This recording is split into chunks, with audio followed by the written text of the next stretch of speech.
Hola, ¿cómo están? Muy buenas tardes. Bienvenidos a una emisión más de estas entrevistas que tenemos con distintos expertos, especialistas en temas que tienen que ver con la democracia en México, con el sistema electoral, en fin.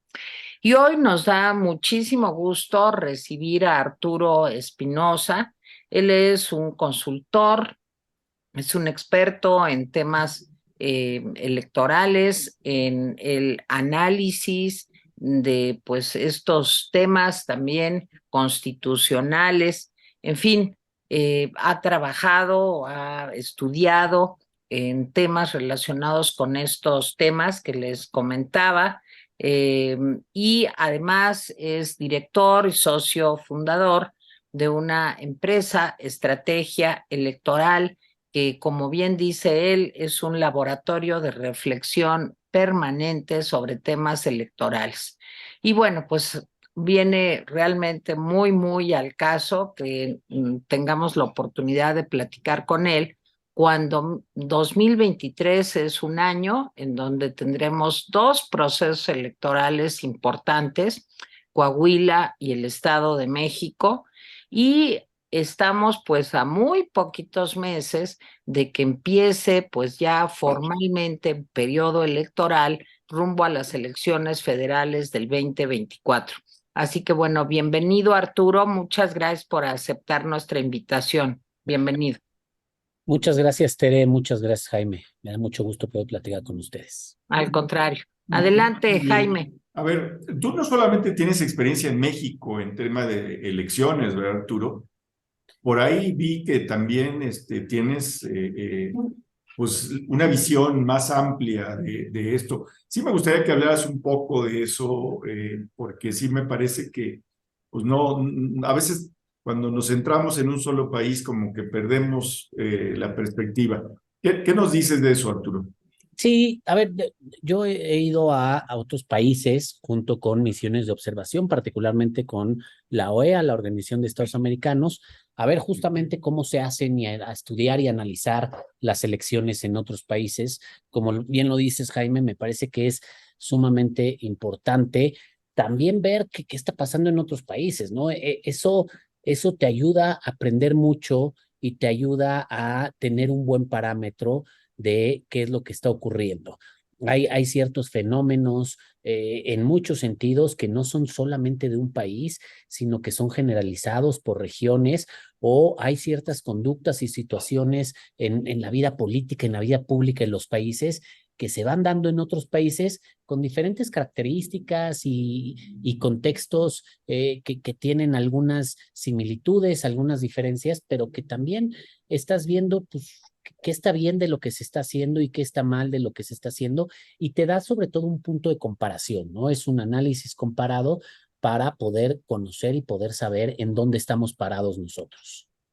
Oye, Arturo, fíjate que muchas veces se ha hablado en México de que el sistema electoral mexicano tiene tantos candados precisamente por la desconfianza que tenemos después, pues, de procesos electorales que no fueron muy transparentes en el siglo pasado.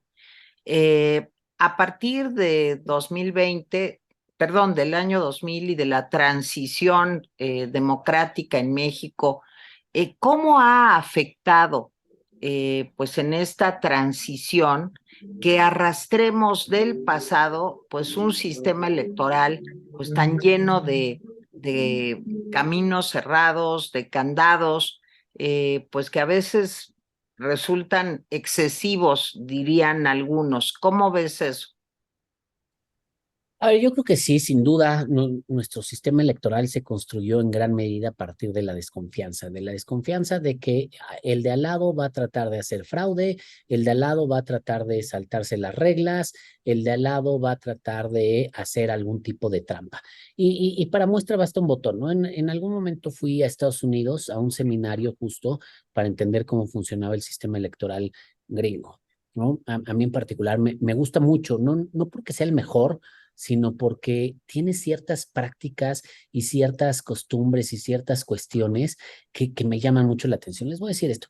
Estamos en la comisión electoral federal, hay ahí un órgano como el INE, pero es muy chiquito, porque únicamente lo que ve es el tema de los dineros de los partidos políticos y las campañas, básicamente.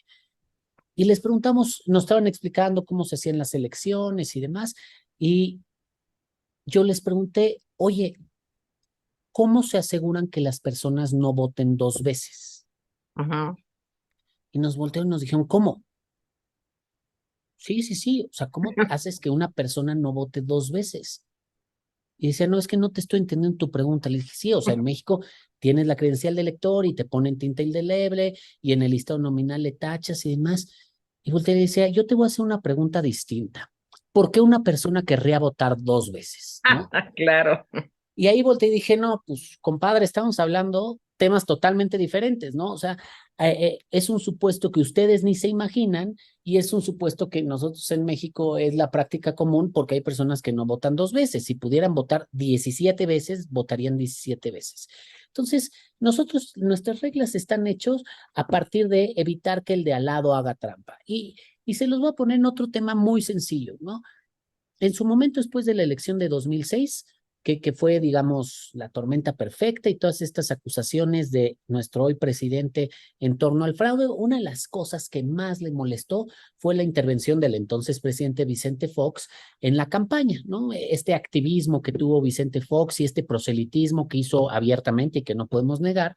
De hecho, si se acuerdan, la sentencia de la Sala Superior que calificaba la elección presidencial decía que Fox sí había intervenido y que si bien había puesto en riesgo la validez de la elección, la intervención no había sido de tal magnitud como que para que ameritara declarar inválida la elección. A partir de eso, lo que exigieron en 2007 el PRD en la Cámara de Diputados como una de las reformas fue poner desde la Constitución fuertes candados para que los servidores públicos no intervinieran en temas electorales, en actos proselitistas. Bueno, esa regla que en su momento se puso justamente para que los que estaban en el gobierno, que no eran los que hoy están en el gobierno, no pudieran, digamos, se les amarrara totalmente, hoy en día es una de las reglas que más le incomoda al presidente y por las que tiene tantos pleitos y tantas diferencias con la autoridad electoral y en general con el sistema electoral, porque pues justo ya no les permite a él y a quienes hoy están en el gobierno como servidores públicos, pues estar abiertamente haciendo proselitismo. Entonces, sí es un sistema construido a partir de la desconfianza, es un sistema que tiene una serie de candados impresionantes. Digo, en otra anécdota, nuestra boleta electoral tiene más de 50 medidas de seguridad. O sea, es más fácil falsificar un billete que una boleta electoral en México, ¿no? En Argentina o en España, las boletas electorales son fotocopias. En España te llega a tu casa la boleta electoral, tú vas, le sacas copia y se la das ahí a los de tu casa para que vayan y tachen. En Argentina, las boletas electorales es por partido, es literal una hojita que los partidos llevan a las casillas, ahí las dejan y si tú quieres votar por ese partido, pues agarras la hojita de ese partido y ya la tachas y la metes. De hecho, en algunas casillas en Argentina se les sacaban las hojitas para votar por ese partido porque no, a lo mejor no llevan suficientes, pero las llevan los mismos partidos. Aquí tenemos una boleta que, de hecho, uno de los gastos más grandes que hacen las autoridades electorales, hablando de todo esto que se busca tanta austeridad, es en los materiales electorales y en los documentos electorales, en las boletas electorales, en todos los materiales electorales, porque tienen que tener tantas medidas de seguridad que cuestan miles de millones de pesos imprimirlas. Entonces, pues sí, yo creo que esa es una de las características de nuestro sistema electoral que busca, que se construyó a partir de la desconfianza, por eso tantas reglas que a veces a mí me parece incluso son excesivas, ¿no? Sí, concediendo eso de que nació el sistema electoral mexicano de la desconfianza, yo te haría una pregunta doble. Primero, ¿cómo es nuestro sistema electoral en comparación con otros sistemas electorales? O sea, ¿es mejor, es peor, es distinto, nada más? Y a partir de eso, de la desconfianza, yo te diría, ¿y no está bien fundada la desconfianza? O sea, la verdad es que camina la desconfianza, o ¿qué piensas de? A ver, creo que las dos cosas van de la mano, Jaime. Si ves nuestro sistema electoral en función comparada con otros países, es uno de los mejores sistemas electorales del mundo, ¿no? Digamos, si tú tienes que hacer un checklist de qué es lo ideal que tiene que tener un sistema electoral, el mexicano tiene todo, ¿no? Digamos, tiene autoridades electorales autónomas e independientes, check. Dos autoridades electorales, una de carácter administrativa y una de carácter jurisdiccional, check. Tiene un sistema tiene financiamiento público para los partidos políticos. Ese es uno de los estándares más importantes porque así evitas la injerencia del dinero de otros lados. Tiene un registro federal de electores, un padrón de electores que no depende del gobierno y es una base de datos sumamente depurada y confiable, check. Tiene cuotas de género y acciones afirmativas, check. Tiene, digamos, una gran cantidad tiene mecanismos para denunciar irregularidades y la autoridad electoral funciona, digamos, rápido, relativamente, check. Tiene todo lo que debería tener un sistema. Hace algunos años, cuando Leonardo Valdés era presidente del Consejo General del IFE en ese entonces, él mandó hacer una opinión del Código Federal de Instituciones y Procedimientos Electorales, de la ley electoral, mandó pedirle a la Comisión de Venecia. La Comisión de Venecia es el órgano del Consejo de Europa encargado de los procesos democráticos y le dijo, oye, emite una opinión, valora, hace un estudio, un análisis de cómo es la legislación electoral mexicana para saber, pues, qué más le falta. Y nada más con la primera línea de la opinión de la Comisión de Venecia lo dice todo, ¿no? La legislación electoral mexicana es una de las más completas y avanzadas del mundo, pero a su vez es una de las más complejas del mundo también, ¿no? Ya con eso dices todo. La verdad es que es un sistema sumamente avanzado, sumamente complejo. Hay muchos países que o copian el modelo mexicano o vienen a México a capacitarse. Por ejemplo, muchos de los países africanos que tienen poco tiempo de haber entrado a la democracia y poco tiempo de haber creado sus sistemas electorales, vienen a México a capacitarse, al INE a capacitarse, a ver cómo funcionan. Por ejemplo, la República Dominicana prácticamente copió nuestra legislación electoral, el modelo mexicano lo más fielmente posible. La verdad es que en ese sentido sí es muy avanzado. Ahora, el otro punto, ¿cuál es el problema? El problema no es que tengamos las reglas o las leyes perfectas, ¿no? O las mejores reglas o leyes. El problema es que tengamos quien las cumpla, quien esté dispuesto a cumplirlas. Y la verdad es que lo que vemos en México es que nuestros partidos políticos, nuestra clase política no está dispuesta a cumplir la ley, ¿no? En México siempre cuestionamos si la ley está bien o está mal. No es un tema de si está bien o está mal. La ley es la ley, siempre va a ser perfectible, sin duda. Hay los propios mecanismos de control de la ley para garantizar que la ley esté acorde con la Constitución, para garantizar que cumpla ciertos parámetros, pero aquí siempre buscamos la manera de darle la vuelta a la ley, de cómo evadirla. Y ese es el problema.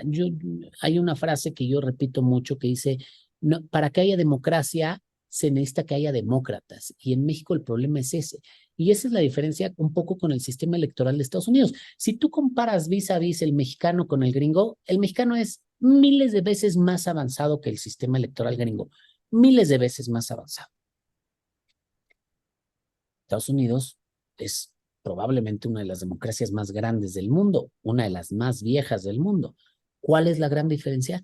Que en Estados Unidos acatan las reglas. Sí, a veces doblan las reglas a su favor, esto del gerrymandering que hacen los distritos para favorecer a un partido, a otro, manipulan a veces el padrón legalmente para favorecer a un partido o a otro, pero todos acatan las reglas. Cuando hay elecciones, en la misma noche de la elección, salvo una excepción, esta última, siempre sale No, y el la de Al Gore candidato, también, ¿no? pero en la de Al Gore, en el momento en el que la Suprema Corte resolvió, en ese momento Al Gore dijo, aquí se acabó, reconozco que perdí, no estoy de acuerdo, pero reconozco que perdí. Y en México, yo me acuerdo en 2015 creo que fue, o 2016, había 12 gubernaturas en juego y la noche de la elección había 26 candidatos ganadores entre las 12 gubernaturas, ¿no? O sea, todo el mundo sale y levanta la mano y dice yo gané, hasta el del partido chiquito que tuvo 3 votos, también dice yo gané. O sea, no hay un sistema electoral que aguante que no respeten las reglas, que no reconozcan las reglas y que no respeten la competencia. Creo que ese es el principal problema de nuestro sistema electoral. Pero es que fíjate, Arturo, yo lo que siento a veces es que los legisladores están haciendo leyes pues para tener un sistema electoral más seguro, todo lo que tú nos has explicado, y al mismo tiempo están pensando, híjole, ¿cómo será muy difícil violar esta ley que acabamos de hacer? Porque siempre el que gana quiere tener, pues digamos, como el control, o en la mayoría de los casos quiere tener el control y que no se cumpla la ley en su partido, sino en el de enfrente. Ahora, esto nos habla de que lo que falta en México, pues más bien es una mejor ciudadanía, una educación para el respeto a la ley, digamos. ¿Ese es el problema? ¿O qué es lo que en el fondo está mostrando esta actitud que tú explicas muy claramente de pues a ver cómo le hago para no cumplir esta ley que nos hemos dado? Y ahorita lo estamos viendo, pero perfectamente en el caso de López Obrador. Sí, a ver, el punto es eso, ¿no? Las últimas reformas electorales han sido reformas revanchistas. También uno de los temas en México es que creemos que todos los problemas de este país pasan por las reglas de acceso al poder y no por las reglas de ejercicio al poder, ¿no? Entonces, me parece que aquí lo que necesitamos trabajar más es un poco en la civilidad democrática, ¿no? En que nuestra clase política vea más por el país, vea más por la estabilidad democrática. En su momento, me acuerdo que en las elecciones de 2016, que fueron las que ganó Donald Trump, a mí me preguntaron en algún lugar, oye, ¿qué pasa si el presidente no hace su famoso conceding speech, ¿no? Su discurso de reconocimiento? Y vos te dije, no, pues no sé qué pasa, voy a ponerme a investigar, y me puse a leer un poco qué era lo que pasaba. Desde luego, el reconocimiento de la derrota no es algo que esté en la ley en Estados Unidos, ¿no? Es más bien una tradición. Y lo que leí es, hasta ese entonces, ningún presidente no había hecho el discurso de reconocimiento de la derrota. Algunos se habían tardado más, como el caso de Al Gore y demás, pero todos en algún momento habían reconocido la derrota y le habían hablado al candidato ganador para felicitarlo. Y lo que decían no es un tema legal, es más un tema de estabilidad política, económica y social que un tema de que la ley te lo exija, porque la ley de hecho ni siquiera te lo exige. Eso es un poco poner al país por encima. Y si se acuerdan, en este episodio en Estados Unidos del 6 de enero de 2020, cuando Donald Trump le pide al presidente Pence, al vicepresidente Pence, que desde el Congreso desconozca el triunfo de Biden y que, digamos, al momento de hacer el conteo y ese lo desconozca, la respuesta de Pence fue una respuesta de Estado totalmente, y dijo, a ver, yo no estoy de acuerdo con el triunfo, comparto lo que dice el presidente Trump, pero yo no puedo desconocer la Constitución. A mí la Constitución me dice que yo solo tengo que hacer un conteo de los votos del colegio electoral, y si el colegio electoral dice que ganó Joe Biden, ganó Joe Biden, y yo no puedo hacer algo contrario porque estaría atentando en contra de la propia Constitución. Eso es ser institucional, eso es ser un hombre de Estado, y puedes tener diferencias políticas, y es algo que en México no pasa. En México, y le ha pasado prácticamente a todos los partidos, cuando hay una derrota en una elección cerrada o en una elección compleja, todos los partidos alegan fraude, desconocen los resultados, y años después siguen diciendo lo mismo. O sea, no solo le pasó al presidente en 2006, hace justamente 6 años en la elección de Coahuila, que fue una elección cerrada entre el PRI y el PAN salió a las calles y marchó el candidato y desconoció los resultados y dijo que no estaba de acuerdo con la sentencia del tribunal y demás.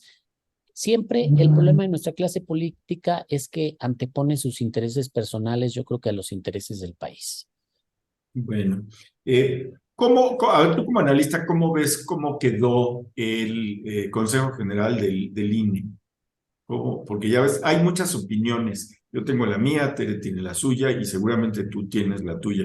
Pero me interesa en tu calidad, pues, de experto en este tema.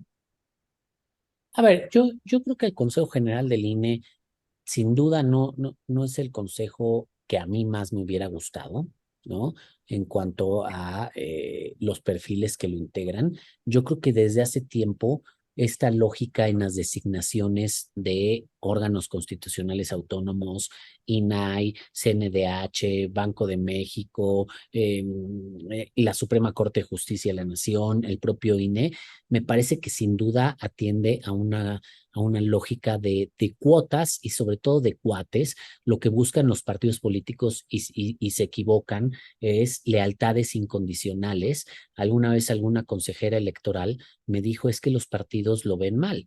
En lugar de buscar, o sea, ellos deberían de buscar una persona que sea totalmente independiente, porque si una persona que llega a esos cargos es independiente con un partido, la va a hacer respecto del otro partido y la va a hacer respecto del otro. El problema es que quien te jura lealtad el día de hoy, tú no sabes si el día de mañana le va a jurar lealtad al de enfrente. Y es por lo general lo que pasa, ¿no? O sea, las lealtades cambian, la independencia por lo general se mantiene.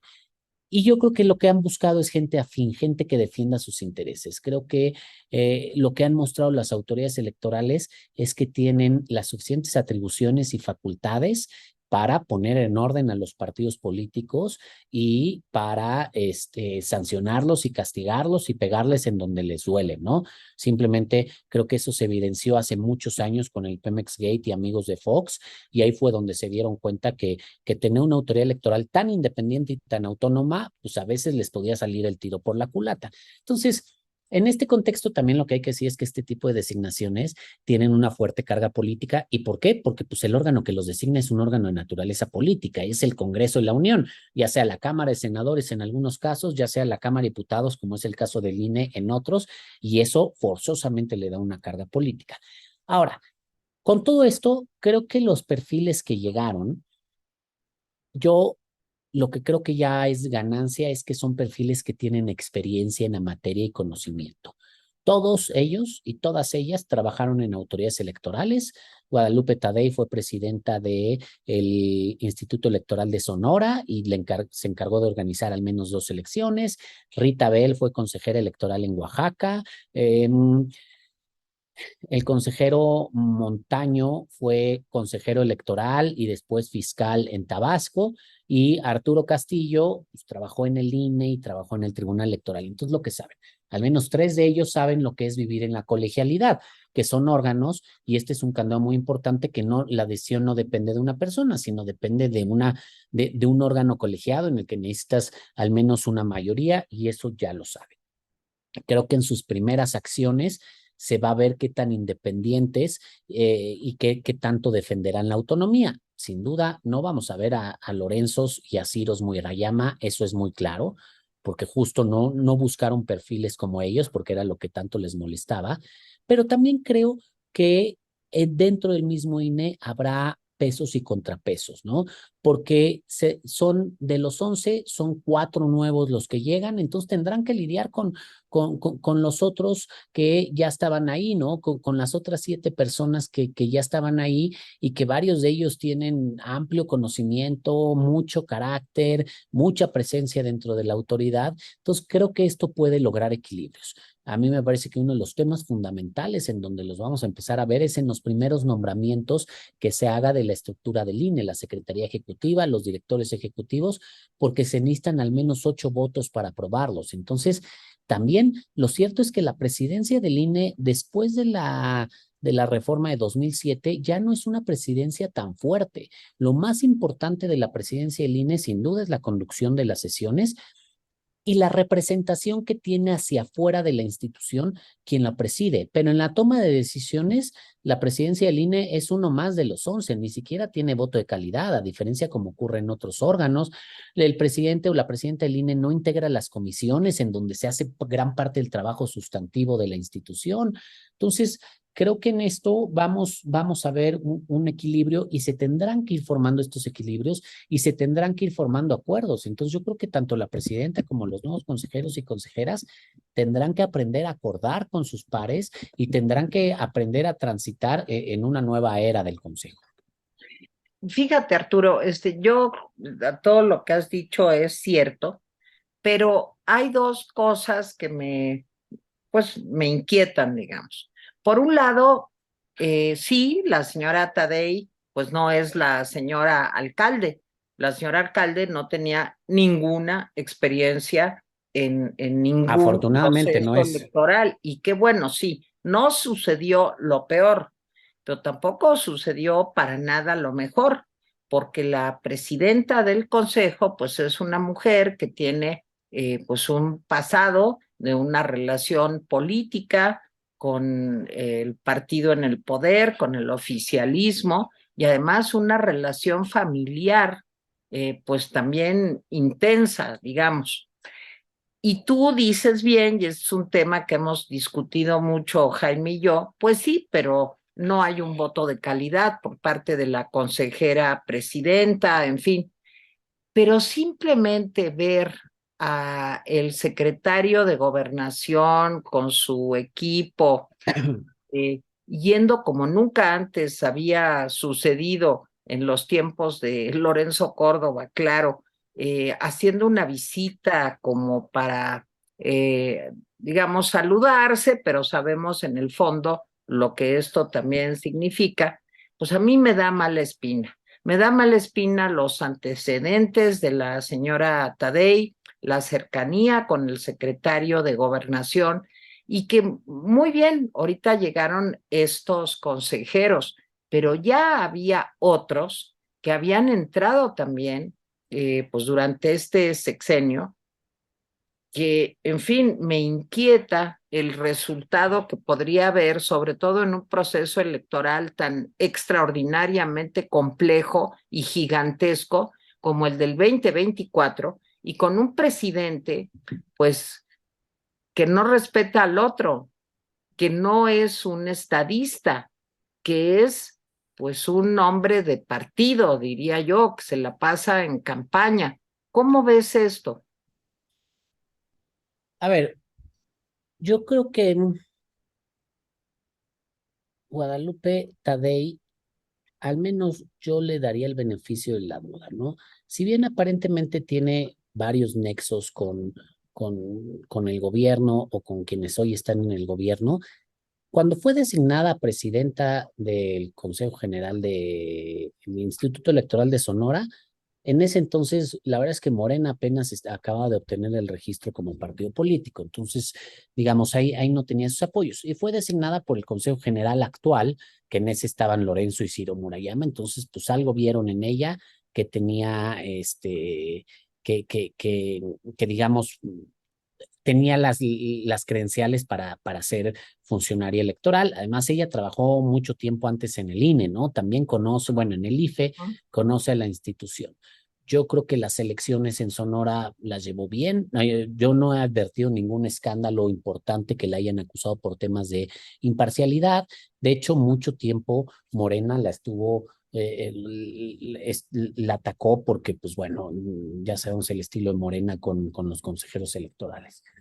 Sí creo que estas primeras determinaciones serán muy importantes. Como dices, Tere, a mí no me gustó tampoco que la primera acción pública fuera reunirse con el secretario de Gobernación. Creo que eso no se ve bien.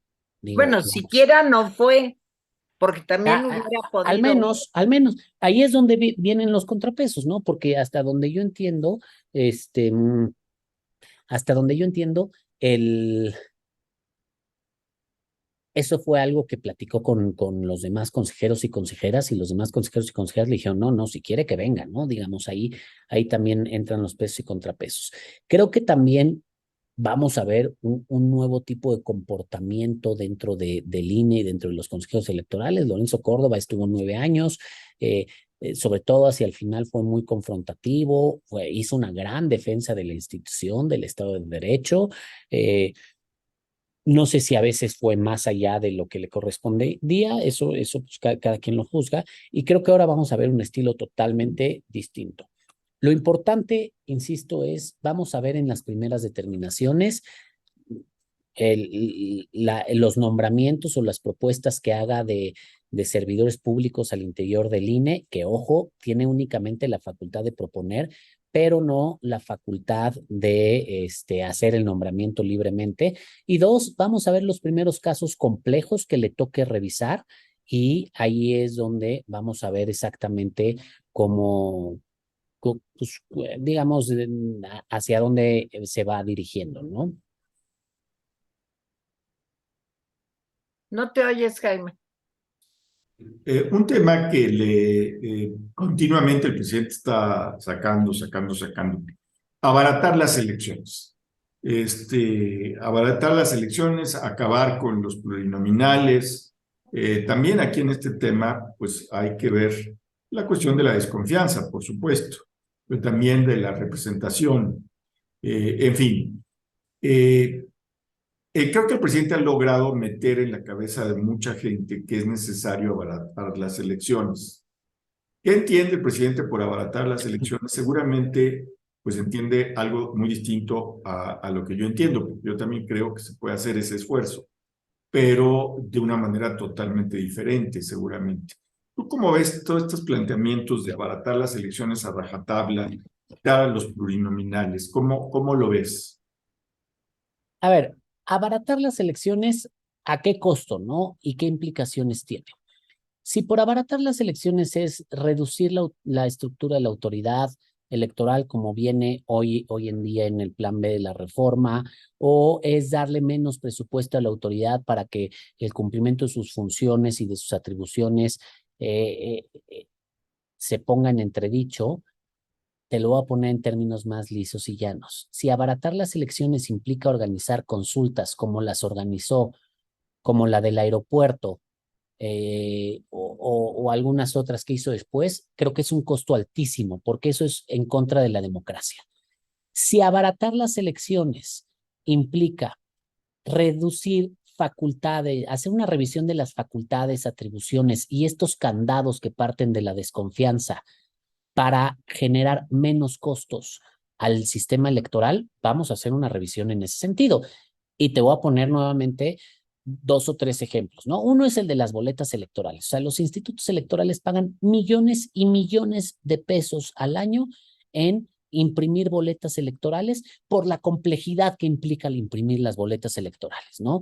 Porque es un papel sumamente especial, sumamente caro y por las medidas de seguridad que implican.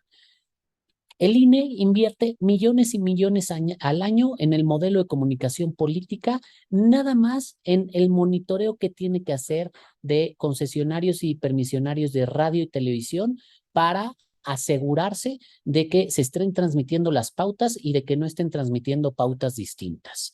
¿Por qué? Porque tenemos un modelo de comunicación cerrado en el que solo se puede acceder a los tiempos de radio y televisión a través de los tiempos del Estado que administra el INE. El INE invierte millones y millones al año en desahogar cientos y probablemente miles de quejas en el que los partidos políticos, los candidatos, unos están violando la ley y otros pues nada más andan ahí peleándose mediáticamente con quejas. Pues, tiene todo un aparato y toda una estructura para eso.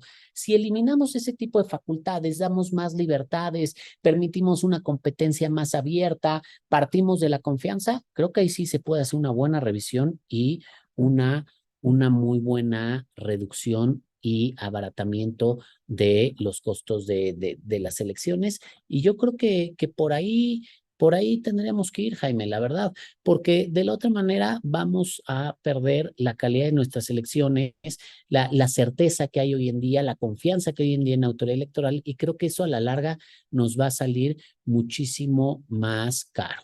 ¿No? Claro, es más fácil a una autoridad electoral débil, a una autoridad electoral que no tiene la capacidad de cumplir sus funciones, de manipularla y de someterla que a una autoridad electoral fuerte, ¿no? Pero pues bueno, ahí vamos a ver qué tipo de elecciones queremos. ¿Cómo queremos elecciones? ¿Como las de 2018 o queremos elecciones como las de 1988? Nosotros decidimos. Pero, a ver, Arturo, yo aquí me permito discrepar. ¿Crees que es el momento para hacer estos cambios? Yo creo que una dictadura puede salir bien barata. Y esto es algo que Jaime y yo comentábamos hace muchos años, cuando Jaime presidía el Partido Democracia Social. A lo mejor tú no te acuerdas porque eres muy joven, de aquellos años, en el año 2000. Yo entiendo, sí, qué barbaridad, pero ¿cuánto representa el costo pues para el presupuesto anual del INE? Nada, nada. ¿Y cuánto representa en cuanto a certeza de que realmente se respeta nuestro voto? Y te voy a decir por qué en este momento me parece especialmente riesgoso hacer algo así. Tú lo decías muy bien hace un momento, la encuesta, la consulta, o no sé cómo llamarle, del aeropuerto, pero y la de la revocación de mandato y la de los expresidentes, y, o sea, te puedo poner cualquier cantidad de ejemplos de cómo, si dejamos esto ahora más suelto, como no hemos logrado un avance sustantivo en una ciudadanía en términos generales, con muchísimas excepciones, pero en términos generales, no tan apegada, digamos, a los criterios democráticos, estamos poniendo en riesgo pues, la certeza misma de un proceso electoral que de por sí creo que va a ser muy complicado. ¿Cómo ves esto? A ver, yo creo que, o sea, una cuestión es cómo abaratar los costos de la democracia, del sistema electoral, y otra cuestión es en qué momento hacerlo. Cualquiera te diría que lo más fácil, y ahorita voy de una vez a lo que me preguntó Jaime de los plurinominales, es reducir o quitarle el financiamiento a los partidos políticos.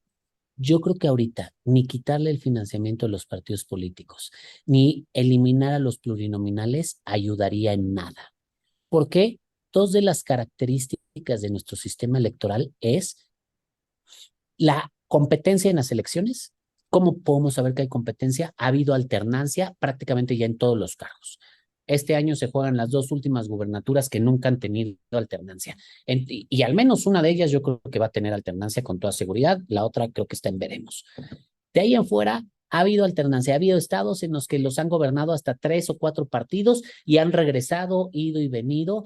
Hoy en día tenemos congresos plurales en los que afortunadamente, como no hay una fuerza mayoritaria, tiene que haber acuerdos y consensos. A veces es difícil lograrlos, pero hay estas pluralidades y creo que esos son dos elementos esenciales de nuestra democracia que están haciendo que el país se mantenga y que estos riesgos o estas amenazas hacia nuestra democracia no hayan ido más allá, ¿no?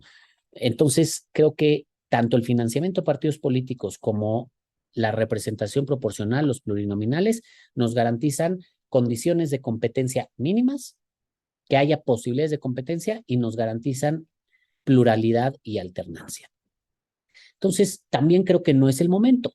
Creo que ahorita, y como lo decía hace rato, una cosa son las reglas de acceso al poder y otra cosa son las reglas de ejercicio del poder. Creo que lo que hemos demostrado es que, sin duda, con sus áreas de oportunidad y con las posibilidades de mejora, pero el sistema electoral mexicano es bastante bueno, es bastante confiable y nos garantiza democracia en el país. Nos garantiza elecciones libres, elecciones competidas, elecciones certeras, nos da estos elementos. Creo que más bien en lo que el país se debe de enfocar son en las reglas de ejercicio del poder, en las reglas de transparencia, en el sistema de rendición de cuentas, anticorrupción y en otros temas, en temas de sustentabilidad, de movilidad, de energía. Hay sin duda seguridad, de educación, de salud. Creo que hay muchos otros temas. Cuando se empezó a hablar de este tema de la reforma, yo una de las primeras cosas que cuestioné ¿es el momento para discutir una reforma? Hace unas semanas que se hablaba de la reforma al Tribunal Electoral y demás, ¿de verdad es lo más importante que tienen que hacer en el Congreso? Hablar de las facultades del Tribunal Electoral. Creo que hay muchos otros temas que son mucho más importantes, que deben de ser mucho más prioritarios en la agenda del país que lo electoral. Al final, a cabo, se llevan a cabo elecciones, se llevan a cabo bien y ojo, en el costo de la democracia nada más hay que medirlos. Yo desde el think tank que tenemos, el último estudio que hicimos fue el presupuesto anual de todo el sistema electoral mexicano, financiamiento a partidos, costo del INE, del Tribunal Electoral, de los institutos electorales locales y de los tribunales locales, representaba el 0.5% de el presupuesto de la federación y el 0.2% del PIB nacional. Entonces, eso perdóname, pero no es o sea, digamos, no me parece que sea un costo altísimo, ¿no? Hay creo que muchos otros temas en donde se podría recortar y muchos otros temas en donde se podría ganar. Muy bien, pues Arturo, déjame decirte que ahora sí que se nos acabó el tiempo y quedaron muchísimos temas en el tintero. Y bueno, pues primero agradecerte y segundo, pues a ver si volvemos a repetir esto para terminar con estos temas. No sé, Tere, si tengas una última pregunta, pero bueno, pues se quedaron por mi parte varios otros temas. Pues ya, para mí también, a ver, brevemente, Arturo, para no desperdiciar esta oportunidad de hablar con un experto como tú. A mí me preocupa más el día de la elección, el día después de la elección del 2024 que el mero día de la elección, el 2024. ¿Cuál es tu perspectiva, digamos, del día después? Digamos, ¿cuáles serían los escenarios? A ver, yo Está veo, muy feo, ¿verdad? está muy difícil la pregunta, aparte es Sí. un poco al mago, ¿no? Faltan muchas cosas, pero a ver, yo te podría decir 3 escenarios en lo esencial, ¿no? Un escenario similar al de 2018, en el que nuevamente vuelva a haber y no es marea, es un tsunami guinda y que arrase con el país, ¿no? Que vuelva a tener mayoría en el Congreso, que es más, consiga la mayoría absoluta que tanto anhela, que gane la presidencia de la República, que me parece que eso es algo que muy probablemente va a pasar, y que gane prácticamente de las 9 gubernaturas, que gane 7 u 8 gubernaturas y los congresos locales, ¿no? En el cual salga más fuerte, se fortalezca su partido político y tenga sin duda candidaturas totalmente afines. Ese escenario me preocuparía mucho. Un escenario totalmente opuesto, en el que tenga una derrota en la elección presidencial, en la que tenga una derrota en la mayoría de las elecciones locales, que ahí lo que me preocuparía sería, pues primero, que acepte los resultados, ¿no? Que reconozca los resultados y después que se Claro. anime a bajarse del caballo, ¿no? Porque, pues ponle tú que reconoce los resultados y medio los acepta, hay que bajarlo del caballo, o sea, siempre, Sí, siempre pero es con más los fácil. militares. Exactamente, porque pues tiene el ejército. Y bueno, un escenario que yo es el que busco, el que me parecería idóneo y realista posible, un escenario que también le va a costar trabajo, pero en el que renueve la presidencia de la República, pero que en lo local no le vaya tan bien. Digamos que de estas 9 gubernaturas, de las cuales 5 son de Morena, pierda 2, o sea, digamos, pierda al final o gane únicamente de estas 9, 3 gubernaturas o 2 gubernaturas, pierda el resto, pierda presencia en los congresos y sobre todo pierda la mayoría en el Congreso de la Unión. Creo que ese sería un escenario bastante bueno porque no perdería todo, mantendría la presidencia, pero regresarían los contrapesos políticos al país, que creo que es algo que se necesita bastante. Yo esperaría que este fuera el mejor escenario, sin duda, y es el que veo. Aquí dependemos mucho de que la oposición se logre organizar y vea estratégicamente las elecciones y no nada más a partir de intereses personales. Muy bien.